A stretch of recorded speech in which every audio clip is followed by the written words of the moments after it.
Hello mga ka-asenso!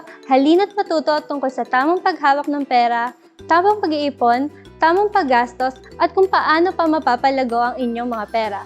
This is Aliyah and I'd like to welcome you to an episode of #Manatag Cooperatives. Nag-iipon din ba kayo ng mga barya ka-asenso? Isa pang paraan para makapag-ipon ay ang zero out your money. Kailangan mong i-zero out ang iyong hindi nagastos na pera tuwing gabi. Halimbawa, nagpasya kang i-zero out ang huling digit ng pera mo. Kung mayroon kang 1,138 cash, ibawas ang huling digit nito upang makakuha ng zero sa dulo.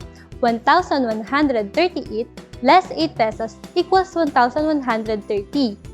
Mas madaling mag-zero out ng pera sa isang alkansya at pagkatapos ay ilipat ito sa iyong savings account.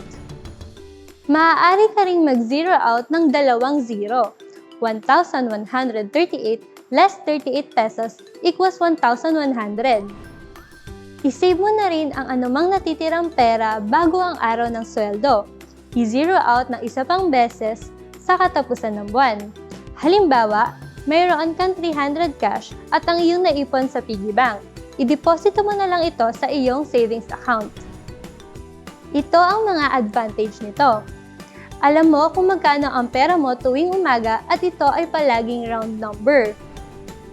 Magsisimula kang kontrolin ang iyong paggastos at ihinto ang pagbili ng hindi kailangan.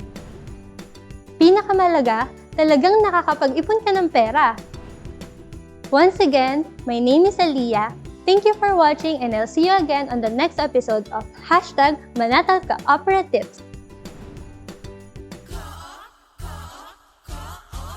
If you like to see more of this topic, click here. If you want to see other content, click right here. Don't forget to hit like and subscribe to our YouTube channel. Click on the bell so you get notified for whenever we release new YouTube videos. We are also on Facebook, so make sure to hit like and follow to see our latest posts.